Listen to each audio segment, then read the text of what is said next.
dilihat sama. Kenapa dua organisasi bisa beda? Cara kan bulannya sama. Ada 4 mazhab. 4 ini adalah yang orang kenal ya, Maliki, yang aku sebutin yang dari paling tua lah gampangnya ya. Maliki, Hanafi, terus kemudian Syafi'i, Hambali. Ini ada 4 mazhab. Dan semua bertanya dengan pertanyaan Mas, dan mereka udah debat dari dulu tentang masalah ini.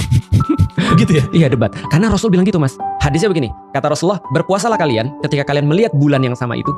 Berpuasalah kalian semua kaum muslimin. Bahasa Arabnya kalau aku jelasin panjang. Sumu liru yatihi. Berpuasalah kalian semua wahai seluruh kaum muslimin ketika kalian melihat bulan yang itu. Bulan yang sama. Seperti pertanyaan Mas. Dan berbukalah Idul Fitri lah kalian ketika kalian melihat bulan yang sama. Pertanyaannya, kenapa bulan yang sama bisa berbeda? Itu ulama debat. Gampangnya debat ulama-ulama ini adalah ulama Maliki, Hanafi, dan juga Hambali, kecuali Syafi'i, mereka sepakat bahwasanya satu penglihatan terhadap bulan yang sama menjadi alasan bagi seluruh dunia untuk bisa untuk mulai puasa dan Idul Fitri di hari yang sama. Problematikanya adalah pada saat itu yang bisa ngeliat problem faktualnya cuma Imam Syafi'i. Apa problem faktualnya? Bayangin Mas, kalau ada orang udah ngeliat, udah hilal nih, umumin ke semua orang kalau besok puasa, karena aku udah ngeliat hilal hari ini. Maka komunikasi yang paling canggih dan paling cepat adalah kuda. Dan kuda itu cuma bisa travel 120 km per hari. Itu pun tanpa istirahat. Artinya kalau dia sudah jalan 120 km, bro besok puasa, ganti hari udah. Gitu kan ya. Ngapain kan dia harus gitu. Nah makanya Imam Syafi'i bilang, guys, ini memang sesuai dengan dalil. Ngelihat bulan yang sama kata Rasulullah. Tapi ini tidak bisa untuk applicable di zaman ini. Mohon maaf. Artinya aku ngasih solusi yang baru. Gimana solusinya? Setiap 120 km lihat bulan yang sama.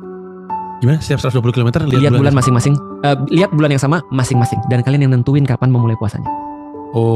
Maka di dalam Imam Syafi'i dikenal ada perbedaan penentuan hari puasa. Karena perbedaan teknologi. Harusnya zaman sekarang bisa dong. Tapi zaman sekarang ternyata bukan pembahasan agama aja, tapi pembahasan politik. Maka Indonesia lucu nih, ada 2 organisasi besar. Tapi organisasi besar ini harusnya dia bilang, kita Syafi'i, harusnya kita berbeda dengan negara lain. Beda guys. Tapi kapan Imam Syafi'i menentukan batasnya adalah batas negara? Imam Syafi'i bilang 120 km dong.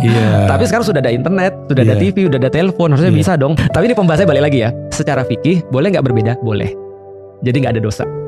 Oke, jadi sebenarnya orang tidak perlu terlalu khawatir sih soal ngikut yang mana. Benar. Ini masalah fikih. Masalah fikih.